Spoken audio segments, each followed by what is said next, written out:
Spoštovane gledalke in gledalci, lepo pozdravljeni in seveda vabljeni k spremljanju oddaje Skrbimo za zdravje, v kateri bomo danes govorili o bolezni, ki lahko rečemo, da pride tiho, ampak lahko povzroči človeku marsikaj, predvsem pa mu lahko zelo, zelo spremeni življenje. Govorili bomo o multipli sklerozi. Z mano v studiu pa danes trije gostje. In sicer docent doktorica Lina Savšek, doktorica medicine, specialistka nevrologije, Bernarda Kočevar, predsednica Velenjske podružnice Združenja za multiplo sklerozo in Edvard Rednak, predsednik Združenja multiple skleroze Slovenije.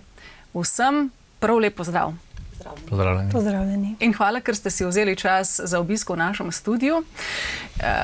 Ponavadi se pogovor začne na začetku in tale začetek bo vsekakor vprašanje kar za doktorico, specialistko nevrologije. Takole, da se recimo malo oddahnemo, razbremenimo in začnemo tako lepo počasi. Nevrologija. Zakaj? Zakaj z vaše strani odločitev za nevrologijo? Hvala lepa za to vprašanje.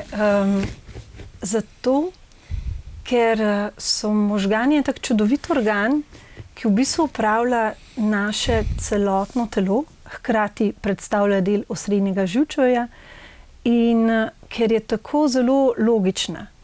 Je lahko na prvi pogled zelo težka, ampak ko ti nevrologijo dobro spoznaš, ti v bistvu nekako kot če bi šel po detektivskih sledeh omogoči, da ti postaviš pravo diagnozo. In to je v bistvu nek čar te vede, ki se v bistvu nenehno razvija in ki je v zadnjih desetletjih naredila pomembne preboje v zdravljenju oseb z nevrološkimi obolenji, motnjami, kjer jim v bistvu dejansko za sodobnimi načini in diagnostike ter zdravljenja pa rehabilitacijo omogočamo kakovostno življenje oziroma vsaj poskušamo čim bolj omejevati njihovo invalidnost. In enako je seveda pri multipli sklerozi.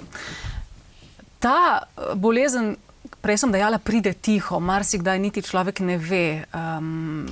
In je majčkeno zahrbtna, bi lahko rekli, pa vseeno morda za vse tiste, ki je ne poznamo. Kaj sploh multipla skleroza je? Ja, multipla skleroza lahko pride tiho, lahko pa se tudi seveda izrazi z bolj ali manj težkimi nevrološkimi izpadi, tako da jo bolnik tudi pri sebi zazna. V splošnem pa nekako rečemo, da je multipla skleroza kronična, vnetna oziroma imunsko pogojena in hkrati nevrodegenerativna bolezen osrednjega živčevja, ki prizadene torej tako možgane kot hrbtenjačo in pa oba optična živca, ter se najpogosteje pojavi pri mlajših odraslih. Torej, najpogosteje jo diagnosticiramo pri osebah starih nekje med 20 do 40 let. Ne velja pa več to, da je to bolezen zgolj mladih odraslih, temveč vemo, da se lahko pojavi že pri otrocih, nekje po 12. letu starosti in tudi kasneje v kasnejših življenjskih obdobjih jo danes vse pogosteje tudi kot prvo prezentacijo diagnosticiramo. Torej, danes bolezen diagnosticiramo lahko tudi nekomu šele po 50. ali 60. letu starosti. Seveda je takrat to redkejše stanje in je treba prej pomisliti na druge bolezni, ampak vseeno tudi ti posamezniki se lahko prvič srečajo s to diagnozo. Tam je potek lahko drugačen kot pri mlajših osebah, ampak mogoče o tem nekoliko kasneje. Velja pa še vedno, da je to bolezen, ker smo prej omenjali mlade odrasle, ki v bistvu povzroča na globalni ravni, je v bistvu druga po vrsti glede povzročanja invalidnosti pri mlajših osebah. In zato v bistvu nosi veliko breme za svet in populacijo. Zdaj ponavadi rečemo, da je to bolezen s 1000 obrazi. Zakaj? Ja, zelo radi jo tako poimenujemo. Zakaj? Zato, ker je klinična slika lahko izjemno raznolika. Dejstvo je, da se te vnetne spremembe, ki nastanejo zaradi bolezenskega procesa, pojavljajo na različnih delih osrednjega živčevja, torej v možganih ali hrbtenjači oziroma optičnem živcu, ob različnih časovnih intervalih, torej ne vse hkrati. In zdaj, odvisno, kje se te lezije pojavijo, od tega je tudi odvisna klinična slika, ki jo bo pacient imel. Določene spremembe se pa na zunaj nikoli ne izrazijo z nekimi nevrološkimi deficiti, ampak lahko pa hkrati potem, ko je breme bolezni dovolj visoko, ker se v bistvu te spremembe kopičijo, pa tudi prispevajo k določenim težavam, ki jih imajo bolniki, predvsem kakšnim kognitivnim motnjam in tako naprej. A se vam zdi zdaj, glede na to, da se pogovarjamo o multipli sklerozi, velikokrat smo se že, velikokrat se še bomo, velikokrat jo bomo razčlenjevali, se spraševali, ugibali in tako naprej. Pa jo ljudje pravzaprav dovolj dobro poznamo. Verjetno samo tisti, ki dejansko za njo obolijo, šele takrat se človek dejansko začne malo bolj zanimati za to. In se vam zdi, da bi bilo prav, da bi se morda tudi vsi ostali malo bolj izobrazili v tej smeri? Ja, veste, jaz mislim, da je to tako kot z vsemi ostalimi boleznimi in stanji, ne, dokler ti ali nekdo tvoj bližnji ni obolel za to boleznijo, morda to gre nekako mimo tebe. Jaz sem mogoče precej bi bila pristranska v ocenjevanju tega, koliko dobro mi to poznamo, ker po eni strani bi rekla, pa se jo dobro poznamo, ampak izhajam iz sebe, ki jo pač dejansko dobro poznam, zato ker se z njo profesionalno ukvarjam. Po drugi strani se srečujem z ljudmi, ki jo poznajo, a ne. Vidimo pa različno, a ne. Vidimo ljudi, ki ko pač se prvič, ko dobijo to diagnozo, srečajo z boleznijo prvič, torej prvič slišijo za njo. Vidimo pa tudi seveda mnogo oseb, ki pa vendarle so za bolezen že slišali, mogoče za koga v okolici, kar pa je tudi lahko po svoje tudi breme, ker ima ta bolezen tudi žal predsejšno lahko tudi negativno stigmo, a ne, ker mogoče pač prvo pomislijo na to, kako bo z njimi in zelo hitro ti potem možgani skočijo v tisti fazi na, potem bom pristal na invalidskem vozičku, mogoče bosta to še ostala sogovornika kaj omenila, ampak to je ena stvar. Po drugi strani pa mi danes bolezen diagnosticiramo izjemno zgodaj. Dejansko jo danes lahko diagnosticiramo osebi, ki nikoli še ni imela kliničnih znakov, pa najdemo pri njej tipične spremembe v osrednjem živču in postavimo diagnozo in začnemo zdravljenje. Torej, te osebe nikoli ne bodo verjetno tako prišle do takega nevrološkega deficita, izpada kot oseba, ki je pač imela kar nekaj težav, pa je potem nekaj let hodila okrog zdravnikov in je bilo to nekaj desetletij nazaj, ko so bile vendarle razmere v medicini drugačne. Tako da ta stigma je pač nekaj, kar bi pa vendarle bilo prav odpravljati in zato je odlično, da imamo oddaje in pa druge informativne vsebine, ki ljudi o tem osveščajo. Odlično. Gospa Bernarda, ste predsednica Velenjske podružnice Združenja z multiplo sklerozo in obenem to bolezen tudi zelo dobro poznate. Kako se je vaša zgodba z multiplo pravzaprav začela? Moja bolezen se je začela v letu 2009. Iznenada sem oslepela na levo oko, popolno slepoto. Izgubila sem tudi globinski vid in barvno slepoto, v glavnem, ampak ker sem prav čas prišla na zdravljenje, se mi je učka popravila. Tako da sem zelo vesela, da nisem izgubila takrat v celoti vid, ampak samo trenutno. Ko se vam je takrat to začelo dogajati, ste pomislili na to, da je možnost multiple skleroze v vašem primeru? Ne, nikoli nisem pomislila, sploh nisem poznala multiple skleroze. Moja prvo smisla, da dejansko, da imamo vnete sinuse, ampak s kasnejšimi preiskavami, magnetno resonanco, so mi potrdili multiplo sklerozo. Kaj ste takrat pomislili, ko ste slišali za diagnozo? Bil je velik šok. Šok na šok. V glavnem, da prvo pomisliš, da boš takoj pristal na invalidskem vozičku. Ampak zdaj, ko črpaš informacije, vidiš, da dejansko lahko normalno živiš s to boleznijo. Pač spremeniti moraš življenje in Dejali ste, ko črpaš informacije, se pravi, človek se takrat dejansko malo bolj poglobi v samo bolezen, začne raziskovati in tako naprej, kaj vse je možno, kaj vse ni, poleg seveda tega, da stroka pove, kakšno je trenutno stanje, kaj se lahko zgodi in tako naprej. Kaj ne? Ja. Jaz sem bila najbolj vesela, ko so mi odobrili biološka zdravila in dejansko jih že imamo od 20 in tudi mojo zdravstveno stanje stoji. Jaz sem zelo vesela, da so zdravila v ta namen tudi uspešna. Kaj je bilo pravzaprav najtežje na začetku bolezni? Se soočiti s tem, s to diagnozo, predvsem premišljati o tem, kaj pa bo zdaj, kaj pa zdaj? Kaj je bilo najtežje? Povedati domačim? Sigurno povedati domačim. Pol je bil postopek v glavnem sprejemanja te bolezni. Jaz mislim, dokler človek ne sprejme te bolezni, da ga skozi nekaj bega in straši in ne vem kaj. In jaz vem, da sem kar hiter v glavnem sprejela, da sem bolana, ampak sem pol s časoma začela delati inventuro po svojem življenju in prišla do spoznanja, da moram res narediti veliko sprememb in sem delala na tem. Prvo sem delala na sebi, na svoji psihi, pol dejansko na okolici in tako s časoma pol živiš drugačno življenje, ampak to ne gre čez noč.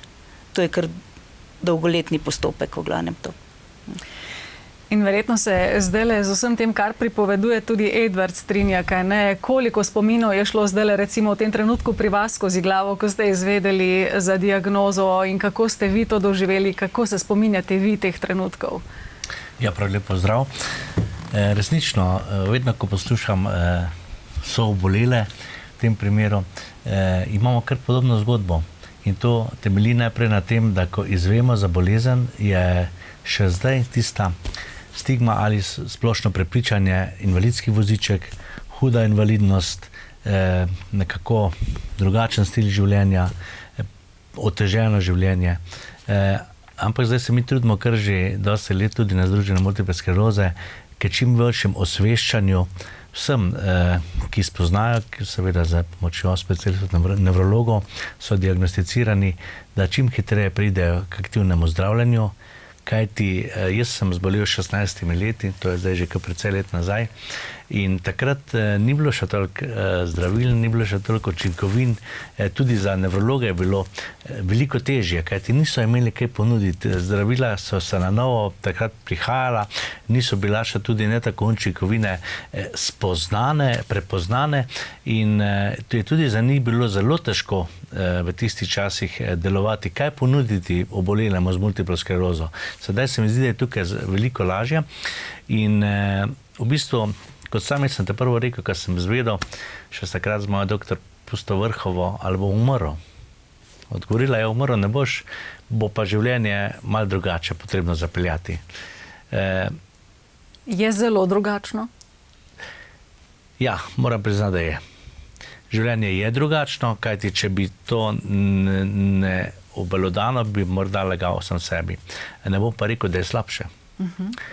Morda sem se malo bolj umiril z tistega mojega začetnega, zelo aktivnega načina življenja, ki je morda tudi delno pripeljalo, da je sprožilo ta proces multiple skleroze, da se je zbudila, da se je prebudila in začela delovati. Morda tudi zato, ker se nisem dovolj poslušal, nisem poslušal telesa, sem delal proti sebi, preveč naporov je bilo in nekje potem vsaka stvar mora balonček dolgo piha, tudi počija.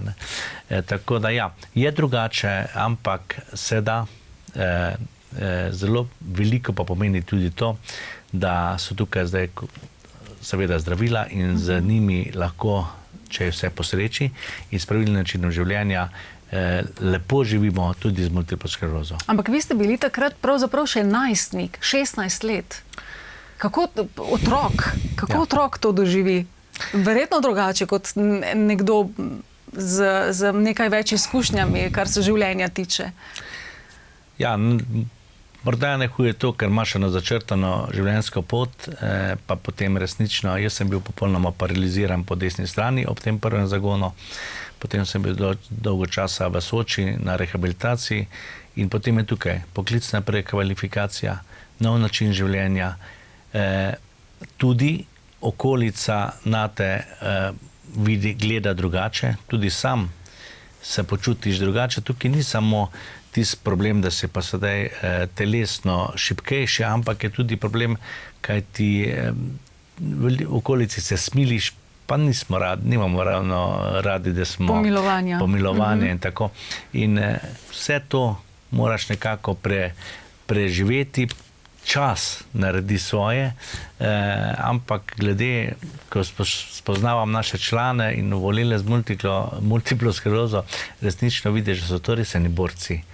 Borci, ki se kljub tem, da včasih bolezen gre tudi svoja pota in ne uboga ali pa ne deluje tako, kot bi se želeli, se vedno postavljamo nazaj na noge in to je tisto bistvo. Ni važno, kako padeš, kako obležiš, važno je, da vstaneš, se pobereš, če tudi potem morda za kanček počasneje, ampak vedno vstaneš.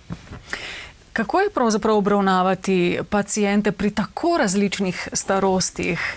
Recimo povedati nekomu, ki je star 16 ali pa morda še manj, in potem razložiti, kaj sploh ta bolezen lahko prinese, kaj bo prinesla, ali pa nekomu, ki je, kot sem prej dejala, že malo bolj zrel, kar se let tiče.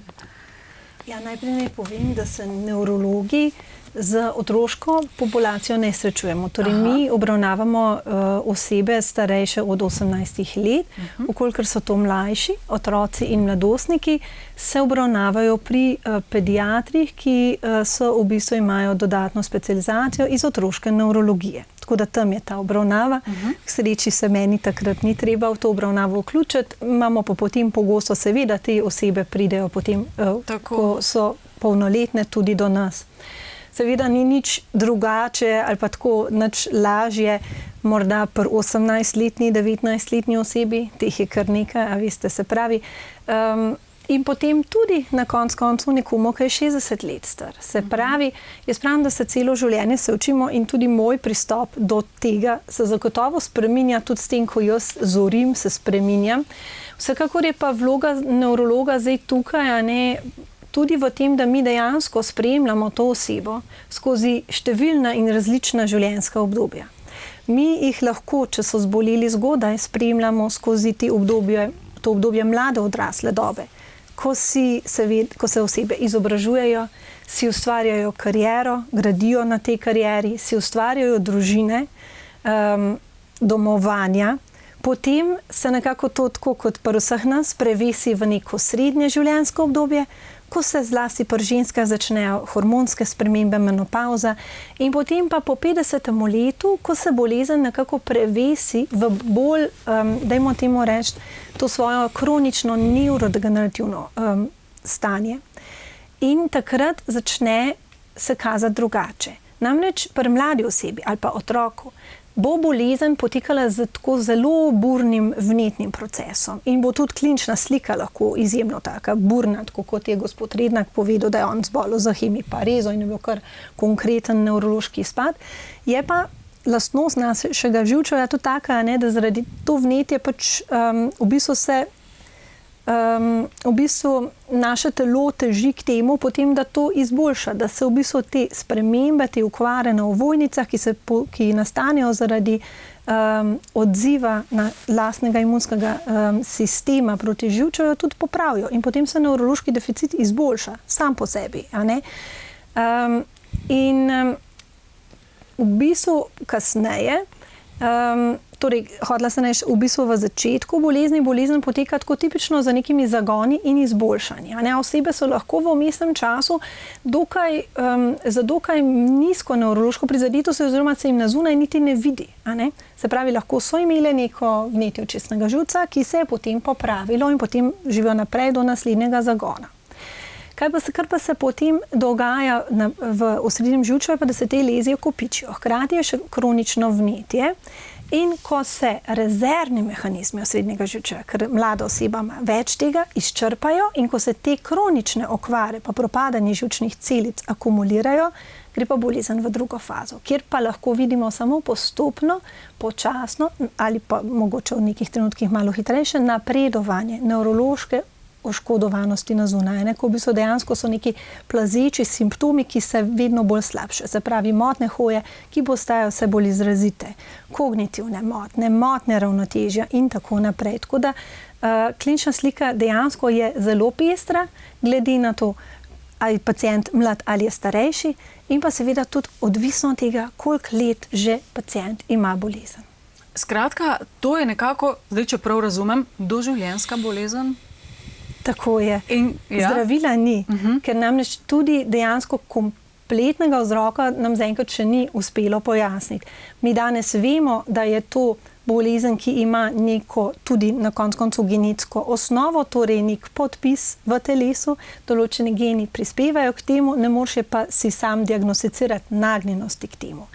In potem v bistvu na to bolezen dejansko vplivajo notranji in zunanji dejavniki, stiki z raznimi virusi, rasa, bela rasa ima tipično več pojavnosti multiple skleroze, kot jo ima recimo azijska populacija, pri afroameriški se pojavlja, pa so lahko težji poteki, to je različno je tudi od tega, kje živimo, a živimo bolj proti ekvatorju ali bolj stran od ekvatorja. In dejansko recimo skandinavske države, Severna Amerika imajo višjo pojavnost multiple skleroze kot države, ki so bližje ekvatorju.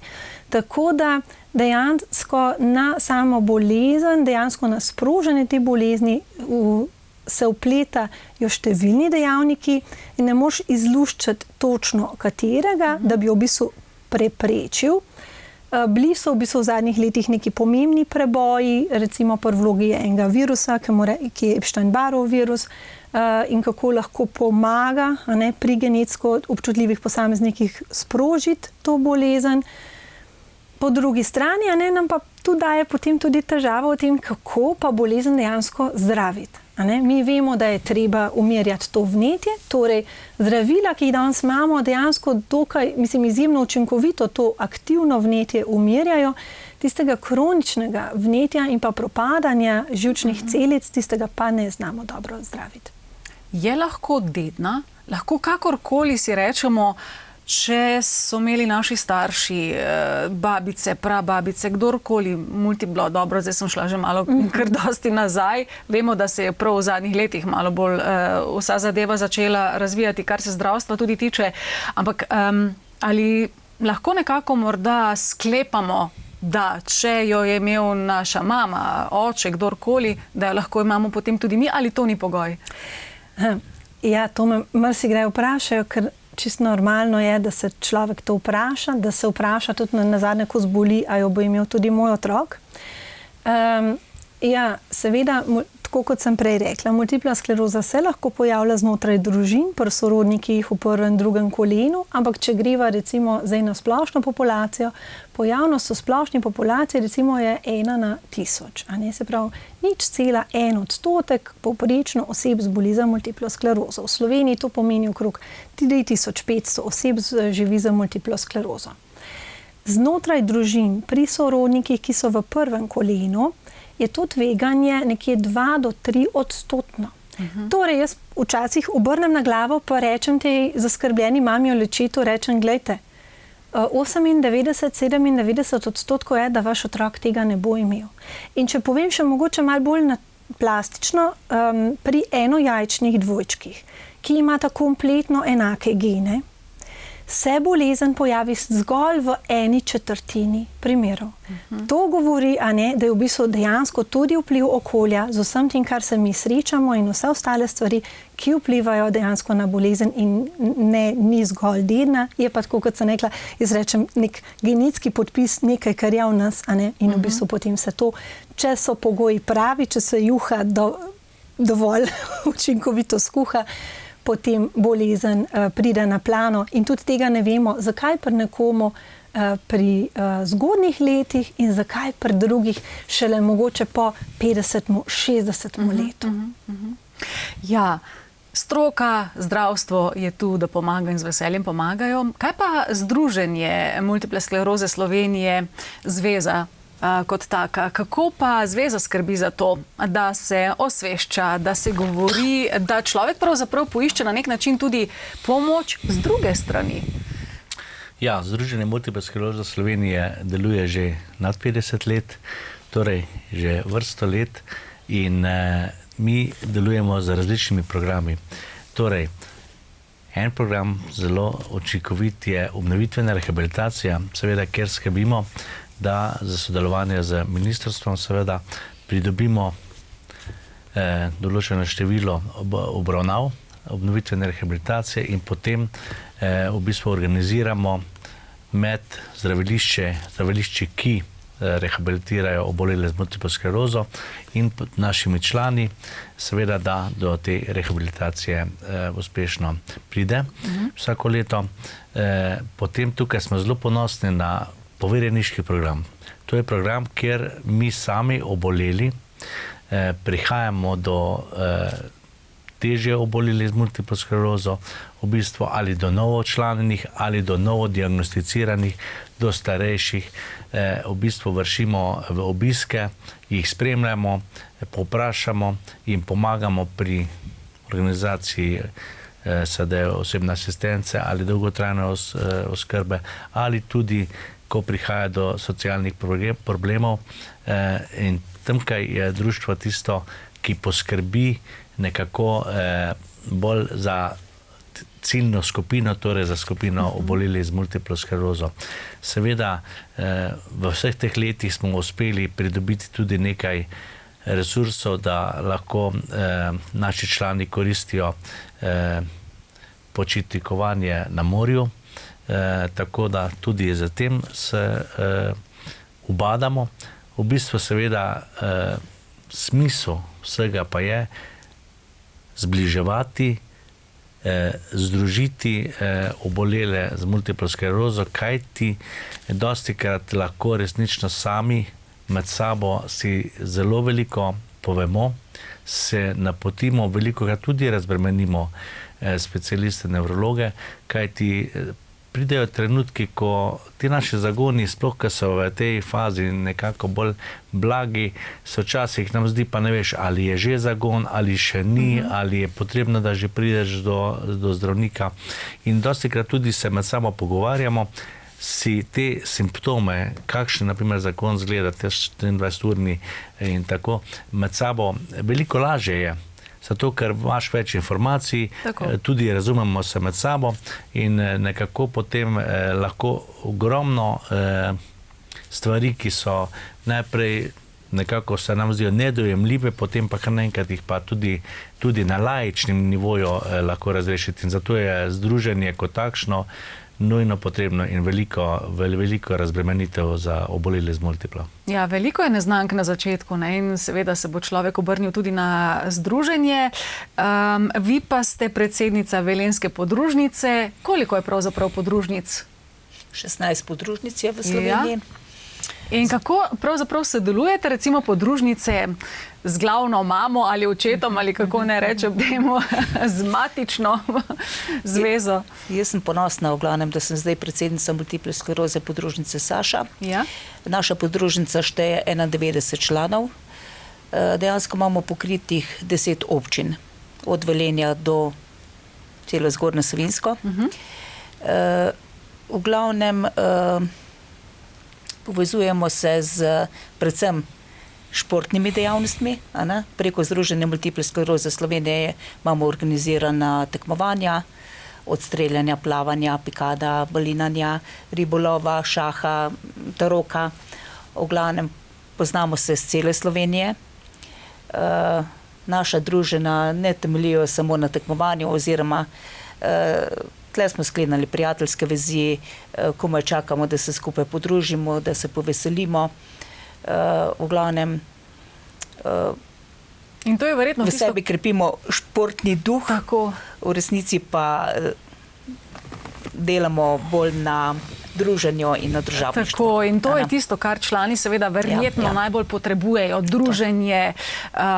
Ko se snidete, se verjetno, ko se družite, ko se pogovarjate o čemarkoli, se verjetno o vsem drugem samo o bolezni ne sklepam. Res, nikoli se ne pogovarjamo o bolezni. Ja. Jaz vedno rečem, da na vsako takšno tekmovanje grem tja po objeme, po spodbudne besede, v glavnem zelo radi se družimo med seboj, med sebi enakimi. In verjetno apelirate na vse tiste, ki morda prav v tem času so slišali ali pa so izvedeli za diagnozo, da je dobro, da se vam pridružijo. Sigurno. Da ne ostanejo sami izolirani, kakorkoli že, ker hitro imaš verjetno potem okrog sebe ljudi, ki dejansko ne razumejo tega, kako pa bi, kaj ne? Mi v glavnem spodbujamo, da se ljudje včlanijo, vsi oboleli se morajo včlaniti, ker dejansko se družijo pol med sebi enakimi. Je kar nekakšen pogoj? Ne, ni pogoj, ampak želja. Naša želja je, da bi bilo čim več včlanjenih, ker dejansko mi imamo vsako sredo uradne ure, od 9 do 12 ure na Fojtovi 2 v Velenju. Tam izmenjujemo izkušnje, pogovarjamo se, v glavnem družimo, veselimo, praznujemo rojstne dneve. Tako da našo družabno življenje je zelo pestro. In to je lepo slišati. Zveza za multiplo sklerozo Slovenije, kako pa sama zveza sodeluje? Sami ste dejali 16 podružnic je, kaj ne?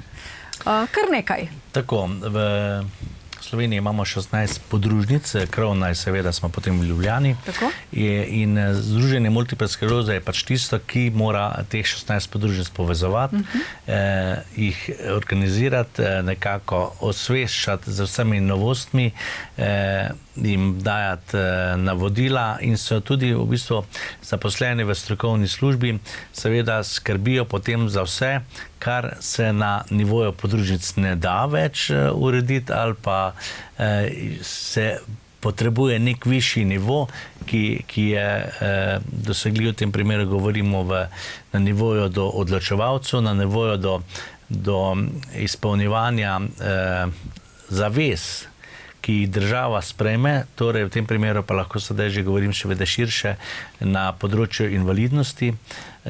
In tukaj smo na združenju precej aktivni, kajti kot opažamo, Slovenija se je že pred časom zavezala k dogovoru Evropske unije, naprimer za izenačevanje zdrave populacije in obolele, pa ne govorim samo o multipli sklerozi. Torej, vse javne ustanove naj bi imele dvigala, naj bi bile prilagojene z taktilnimi oznakami za slepe, z to zanko za slabše slušeče, kakor tudi seveda z klančinami, da lahko prideš z vozičkom ali kakršnokoli s pomagali do vseh javnih ustanov, ki so namenjene tudi zdravi populaciji. In trudimo se tudi v tej smeri, da povemo, če mi naredimo eno klančino, če uredimo dvigalo, nismo samo enemu invalidu pomagali. Pomagali smo tudi starejši populaciji, vemo, da se ljudje, hvala Bogu, zdaj tudi smo dlje dolgo živi in tudi starejši ljudje potrebujejo pomoč in tudi nosečnice ali kakorkoli drugače, tako da to in nekako družbo osveščamo o tem, da v tej kopici je združeno več stvari, ki so potrebne in ni vedno ena ciljna skupina tista, ki se hkrati s tem reši, ampak rešimo zelo širšo zadevo. No, in tukaj smo pri združenju tisti, ki pa imamo to moč, seveda, da prihajamo do odločevalcev, da prihajamo v tem primeru tudi do politike, da smo aktivni, ko je potrebno dvigniti glas in povedati, tukaj pa le ni prav, da je tako. Ali pa, če je seveda opazimo, da je na svetovnem merilu bi prišlo do novih zdravil ali karkoli drugače, v tem primeru za multiplo sklerozo, smo tudi mi tisti, ki lahko potem nekako pristopimo, seveda tudi z specialisti nevrologi, ki nam povedo, kaj se dogaja in nekako pomagamo zraven za tistim, mogoče tistim zadnjo besedo, ki še manjka, da potem skupaj dosežemo cilj. Ja, dela ne zmanjka, idej tudi ne, kaj vse bi še bilo dobro in potrebno postoriti. Kaj pa sodelovanje potem med samo zvezo pa stroko, recimo? Prej ste omenili, tudi do politike želimo, da pride do same države, do vrha države, da pomagajo, ker država mora pomagati. Kaj pa stroka? Kakšno je pa sodelovanje med stroko in zvezo? Ja, mi na združenju imamo tako imenovano strokovno posvetovalni odbor, kjer delujejo specialisti nevrologi iz večjih centrov po Sloveniji, Ljubljana, Maribor, Celje, dr. Savškova je tudi z nami in Izola. In seveda tukaj je potem ta odbor skrbi nekako za te zadeve čisto na tak današnji dan lahko krasno opišemo. Mi smo vedeli, da v bistvu, če hočemo delati na celovito oddajo, ki ima nekšno težo, mi dva že dosti vemo iz strani obolelega, ampak vedno mora biti, da pa naredimo, da zaokrožimo, vedno mora biti pa tudi specialist, v tem primeru našem nevrolog, ki bo pa povedal tiste zadeve, ki nam, navadnim, laičnim ljudem niso toliko dojemljive. In to je to, da v bistvu jaz sem zdaj imel to možnost, sem dr. Savško poklical, ko sva se midva slišala. Tako? In povabil, če bi želela, da nekako pomagaš vsem, sploh s tem novodiagnosticiranim in vsem mlajšim, ali pa tudi, kot smo slišali starejšim, da se čim prej aktivno vključijo v zdravljenje. Se pa dosti krat spozna, da ne gre za multiplo sklerozo. Če pa gre, pa mislim, da lahko danes tukaj potrdi, kako važno je čim hitrejše aktivno zdravljenje. Tako. Ja, in ravno to sem želela vprašati, se pravi, da ne pozabimo, kako pomembno je tudi po diagnozi, ne da človek obstane, da obsedi, da si reče, joj, zdaj pa verjetno to, kar se bo zgodilo, se pravi, da se aktivno vključi v kakšno izmed podružnic, zvez, kakorkoli že, in da se sam še naprej aktivno ukvarja, da miga, da ne obstane, da se uči, da bere. Lahko hodi v službo? Seveda. Tako. Ja, seveda. Lahko, kolikor zmore. In to je dejansko naša želja in trud, kateremu je pač medicina in znanost pomembno prispevala. V bistvu smo zdaj je že to pred več kot 30 leti, dobili prvo zdravilo, prvo učinkovino za zdravljenje, oziroma ne ravno mogoče beseda zdravljenje napačna, ker si ljudje potem nekako takoj skočijo na misel na ozdravitev, ampak za umirjanje bolezenskega procesa pri multipli sklerozi. In tem učinkovinam so se potem zdaj v zadnjih 10 letih pridružile številne druge nove, ki so bistveno bolj učinkovite v tem umirjanju vnetnega procesa. In seveda hkrati smo tudi napredovali z vidika diagnostike, napredovale so metode diagnosticiranja, predvsem radiološka diagnostika, magnetna resonanca in njen razvoj je pomembno prispeval k temu. Tako da danes bolezen dejansko postavljamo diagnozo bolezni postavljamo mnogo prej, kot smo jo morda pred 30, 20 in celo 10 leti, ker skladno s tem se spreminjajo tudi diagnostična merila za postavitev diagnoze, kjer velja, da moramo hkrati, ko diagnozo postavljamo, izključiti tudi druga stanja, ki bi lahko bolezen posnemala, kot je omenil gospod Rednak, ker lahko so določene druge stvari, ki izgledajo podobno, pa vendarle niso. In je treba dati stanju pravo ime, zato ker potem tudi to, kot rečeno, danes imamo možnost zdravljenja. Seveda žal ga ne moramo porabiti pri vseh osebah. In če bi dajali neko zdravilo osebi, ki nima te bolezni, seveda lahko s tem ga izpostaviš velikemu tveganju in tako naprej. Skratka, kar sem želela povedati, je, da jaz zdaj v svoji karieri, ki vseeno je že kar nekaj let, več kot 15 let, dejansko vidim, kako se je to področje spremenilo, kako so včasih pacienti hodili, dejansko prihajali v bolnišnico mogoče celo 2-krat v letu z klinično sliko zagonov, dobili so neko pulzno zdravljenje, ki pomaga pospešiti proces okrevanja. V bistvu pa pogosto se terapija ni spremenila, nekateri itak niti niso imeli terapijo, ker niso bili kandidati po tistih kriterijih, potem, ker tudi terapija se ni dajala kar vsakemu in takoj ob diagnozi. Ne? Do tega, da jaz seveda danes v svoji ambulanti vidim mogoče dve nasproti. Vidim ljudi, ki so seveda zboleli v tistem obdobju in ki se jim je pač bolezen začela poznati, ker se je škoda nakopičila in imajo lahko določeno mero invalidnosti. Seveda tudi tam obstaja spekter, imamo tudi osebe, pri katerih bolezen ni potekala tako težko, tako da tudi niso toliko oškodovani.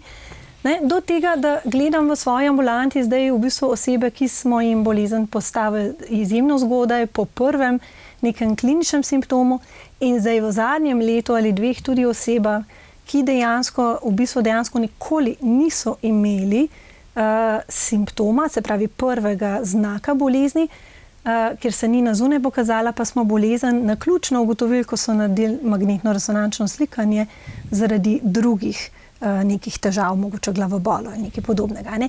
In zdaj te osebe dejansko živijo pa v resnici, da ne bom tako rekla, da čisto normalno življenje, seveda diagnozo imajo, se pravi diagnozo kronične bolezni, ampak oni živijo normalna življenja. Hodijo v službo, ustvarjajo si družine, z njimi načrtujemo nosečnosti, v ambulanto pridejo z otroci, in tako lepo je tudi to videti, seveda pa tudi med temi, zdaj bomo rekli, tej sodobnejši populaciji, obstajajo osebe, kjer je pa pač bolezen drugače potekala in kjer bolezni ne moreš toliko zaustaviti ali pa je potek drugačen, tako da vedno je nek segment, kjer v bistvu z temi oblikami zdravljenja, ki smo se jih tako veselili in ki smo blazno veseli, da jih imamo, ne moramo pomagati, vedno pa rečem, to je samo en del. Pri obvladovanju multiple skleroze so ključni trije stebri. Eno je to, torej umirjanje bolezenskega procesa z zdravili, drugi steber, izjemno pomemben, je simptomatska terapija, kamor jaz dajem tudi potem rehabilitacijo, izjemno pomembna, in pa potem tudi zdravljenje mogoče še pridruženih bolezni in stanj, ki lahko dejansko dodatno slabšajo. Ne? Težave zlasti potem, ko se nekako življenje prevesi v tisti drugi del, po 50. letu starosti, se pri vseh nas pogosteje pojavljajo srčno-žilne bolezni, recimo diabetes, arterijska hipertenzija, hiperlipidemija, se pravi povišane vrednosti maščob, ki višajo tveganje za pojavnost bolezni srca, ožilja in možganov in hkrati lahko prispevajo k temu, kako bolezen, kako multipla skleroza poteka, pa kajenje recimo je tudi eno takih. In ne nazadnje, omenili ste življenjski slog, zdrav način življenja in pa gibanje. Gibanje in vadba je v bistvu dejansko dokazano krepi ne le srce, ožilje, telo, sklepe, nam pomaga pri tem, da v bistvu vzdržujemo koordinacijo gibov in vzdržljivost, temveč tudi prispeva in daje neke neurotrofične faktorje, ki grejo do možgan in pomaga v bistvu ohranjati živčne celice. In zato se potrka na vrata združenja ali pa podružnice združenja, zato ker, kot ste prej sami dejali, pri nas se ukvarjamo ni s čim vse. Predvsem, kot ste sami dejali, greste na pohode, družite se na izlete, igrate šah, miselnost in tako naprej in tako naprej. Že tudi zaradi tega so ta združenja zelo, zelo, zelo pomembna, kaj ne? Mi se zelo zavedamo, kako pomembno je tudi gibanje. Ob torkih imamo tudi telovadbo. Smo zelo veseli, da lahko imamo pod vodstvom, strokovnim vodstvom. Ima nas Mojca Božič preko projekta Aktivno implozivno.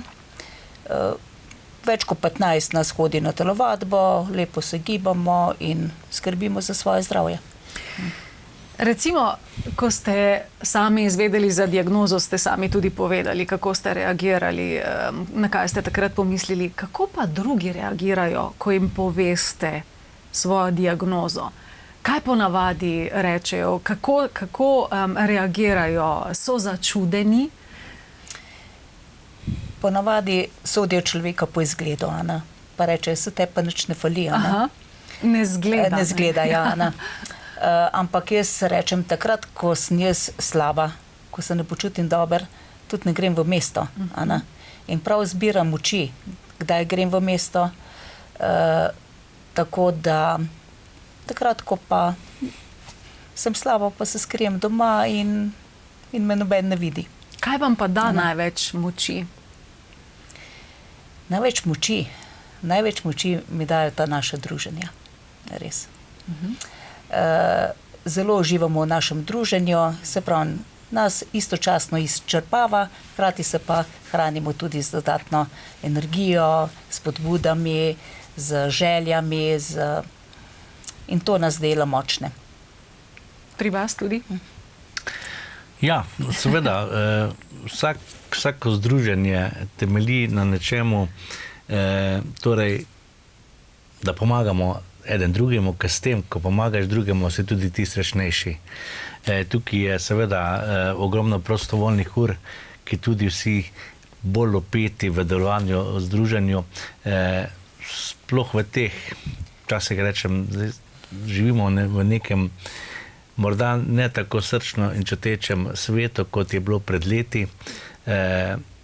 Dostikrat ljudje gledamo preveč samo nase, ne na druge, in zato je zelo pomembno, da so organizacije, ki se združujejo, ki znajo poiskati tudi tiste, ki so v samoti, tudi tiste, ki imajo slab dan, tako kot je rekla Bernarda, ko sem slaba, sem pa sama doma s sabo. Včasih pride tudi do tega, da nekako ne zmoreš več ven. In takrat je primeren trenutek, da pa le potrkajo tisti naši poverjeniki, kot jim rečem. In ko smo se ravno pogovarjali, kdaj je komu treba iti na obisk, ali je potrebno, imamo kar en pravilnik nared, seveda vse prej pokličeš, poprašaš, in ko smo se pogovarjali, ja pa kaj pa, če ne želijo, ne? Vedno je to nek signal, sploh če opažaš, da se svojci oglasijo, ali če se sploh noben ne oglasi, ali pa da se svojci oglasijo, pa vedno reče, vse je v redu, nič ne treba hoditi. To ni vedno rečeno, da je vse v redu. In takrat je nujno iti na obisk tudi, če niso že prej sprejeli, je prav, da se kar peleš, potrkaš, pa vidiš. In nažalost, dostikrat se potem res pokaže, da pač ni vse v redu, in tudi mi se vedno izpopolnjujemo, izobražujemo v tej smeri, da le potem nekako tudi tega svojca, pa če kar mu rečeš, jaz se bom malo žejen, pa on odide v vodo, ta čas si pa ti z našim članom. In v tistih parih minutah ti morda zaupa, to pa me bremeni. In ravno to, kar zdaj govorim, je pa potem tudi v prenesenem smislu, pa tudi sam sem bil vrsto let poverjenik, tisto, kar ti pa zvečer da en tak prijeten občutek, sem nekaj naredil pravilnega. Tako da ja, rekli ste poverjenik. Je priporočljivo, da pravzaprav večinoma, če se le da, poverjeniki, se pravi, kot pravite sami, naredijo, potrkajo na vrata nekoga, ki morda potrebuje pogovor, pomoč, kakorkoli že, ali je lahko morda tudi kdo drug? Je to absolutno mora biti samo človek z diagnozo multiple, ki zadevo seveda malo bolj pozna kot nekdo, ki je nima, ali si želite morda tudi kakšne druge pomoči? Seveda ne, saj tudi na življenje ni samo multipla skleroza tista, ki je problem na splošno življenje, moramo biti takšni. Se pravi, želite si nekako prostovoljcev, ki lahko pomagajo tudi na tem področju? Seveda, tudi jih imamo, tu so seveda člani družin, ki tudi morda še veliko več naredijo, kot samo mi oboleli, pa se nikdar ne govori o njih. Pa se ne povete, da v tem primeru se lahko zahvalim zdaj vsem, ki nam pomagate obolelni z multiplo na tak čist neviden način in spodbujate, da je tudi za nas življenje lepše takrat, ko ni najbolj sončno. Ja, in te smeri sigurno bomo delovali in se trudili še naprej. Je pa res, da moraš biti skozi kot združenec, zdaj govorim seveda kot predsednik združenja, včasih se malo trudiš, ker je vedno je potrebno iskati rešitve in pa tudi najbolj osveščati, zato da današnja daja enkratna, osveščati ljudi, osveščati tiste, ki so na vodilnih mestih, da je potrebno gledati vse. Ne samo sebe, ne samo neki karierni vzpon, ampak morda tudi tiste, ki jim ni dano, da lahko živijo takšno življenje, kot so si želeli, pa niso nič krivi, da je tako, kot je. Ja, sami ste dejali, da kot nevrologinja spremljate to že 15 let, če sem si prav zapomnila, in v tem času se je veliko spremenilo. Kaj si pa recimo za prihodnje želite kot nevrologinja, kot nekdo, ki seveda dnevno nekako se sooča z bolniki in tako naprej? Kaj si želite na področju nevrologije, da bi bilo bolnikom lažje in tako naprej in tako naprej? Ja, če bi imeli eno čudežno paličico, ne? Paličico. Ja. In bi lahko začarala, ne? Ampak pravzaprav medicini, kot sem razumela, dobro kaže, ne? Morda tudi v prihodnosti? Medicini dobro kaže, seveda se soočamo tu in tam z večjimi ali manjšimi ovirami, ampak gledajte, ne nazadnje je medicina in znanost tista, ki nas je, ne vem, v zadnjih 100-200 letih pripeljala do tega, da danes živimo mnogi celo do 100 leta, ne? Medtem ko naše telo zagotovo ni bilo narejeno za takšno dolgo obdobje, ne?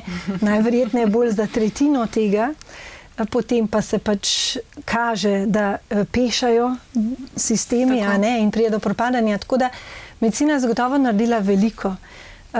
Vendar se pa tu vseeno borimo nekako z in proti naravi, a ne? Na koncu koncev, a ne? Se pravi, pri vsakem od nas neizogibno, a ne, v neki meri pride do nekega pešanja določenih sistemov in tako naprej. In zdaj ta zamah s čarobno paličico, kjer bi potem vsi bili kar čudežno zdravi, ne bi imeli bolezni, je vprašanje, koliko časa bi nas potem naša lepa zemlja pač vse te ljudi prenesla, ne. Jaz si seveda želim, da bi šel tempo razvoja še tako lepo naprej, vsaj zlagoma, a ne, če že ne eksplozivno. Hkrati pa seveda ne bo nič, če bomo imeli super znanost, pa ne bomo imeli ljudi, ki v tem sistemu tako profesionalno, kot tudi prostovoljno, kot smo že omenili, delajo, a ne. To so lahko, zdaj govorimo o zdravstvenih strokovnjakih, Tako. ne? In pa seveda o vseh ostalih osebah, ki prispevajo k temu, govorimo o celotni družbi in govorimo tudi na koncu o odločevalcih, a ne? Se pravi politika, ne? In v bistvu celotna družba, ki bi morala biti, se pravi, usmerjena v to, da pač pomaga ljudem, ker šele tako bomo v bistvu dosegli še nekaj več, a ne, naslednjo stopničko. Namreč nič nam ne pomaga najbolj moderna medicina, največje znanje, če nimamo oseb, ki bi to medicino lahko izvajale. Ne? Tako da na koncu, ko se vprašamo, vse je v nas, v ljudeh, in želim si še veliko entuziastov. Ker to, a ne, če nekaj rad počneš in da si entuziastičen in dobrega srca, potem v bistvu k temu pač pomemben kamenček v mozaik doda. Kaj pravzaprav osebno počneta najraje prav vidva? Recimo, zdaj vemo, sta vpeta v to združenje, ampak dejansko, kaj je tisto, kar vaju v življenju najbolj drži, najbolj nekako daje neko energijo, da gresta skozi dan in da pravzaprav živita tako, kot živita, ker marsikdo, kot ste sami dejali prej, bi rekel, saj vam pa nič ne manjka. Meni daje največjo moč zadoščenje, da nekomu nekaj pomagaš, da mu svetuješ, da se pogovori z njim, da dejansko se druži z njim, da vidiš, da dejansko človek ni osamljen, ni zapuščen, da živi zdaj normalno življenje, da mogoče živi zdaj bolj kvalitetno življenje, kot pa prej, ko je prednje zbolel. To mi daje tisto zadovoljstvo, ko dejansko res večer, ko se uleže spat, pa si rečeš, lej, danes je bil pa lepo preživet dan in upam, da bo jutrišnji še lepši. Res, tako da. Se pravim, to je tisto največje zadovoljstvo, kar si najbolj želim, no. In Da verjetno bi se tudi, dogajalo to. tudi Ja. ko se zjutraj človek zbudi, se Ja. reče, evo, zdaj grem pa v nov dan z največjim veseljem in energijo, kolikor je bom premogel. Res, res. Energijo daš vse od sebe. Se pravim, plačilo je pa tisto zadovoljstvo ljudi okrog sebe in upam, da smo še veliko družili, veliko sodelovali tudi na takih področjih, ko smo danes tudi. Se boste? Ja, sigurno. Sigurno, kajti vidi se tudi pri počutju. Oboleli z multiplo imamo, tako kot je rečeno, 1000 obrazov, 1000 problemov. Tukaj je naša utrujenost, tukaj je včasih nevolja, včasih potem telesna šibkost, ampak imamo pa na voljo in jaz vem, da skupaj lahko tudi premikamo meje mogočega in tudi že včasih nemogočega, vendar in kaj je lepo? Lepo je, ker se znamo poslušati in tudi ta duh poskušamo na združenju kot takšnem med člani vzbuditi, da več gledamo eden na drugega, tudi na ostale z drugimi boleznimi in to je tudi pravzaprav smisel na splošno. In pa seveda želja po čim dlje, da si aktiven. Pri nas bilo časih, zelo hitro smo se upokojevali. Zdaj te želje ni. Ljudje smo radi uspešni, ljudje radi delamo. V družbi si rad plodovit v bistvu. In tudi tukaj mi ogromno truda polagamo v to, da te pogoje poskušamo izpolniti.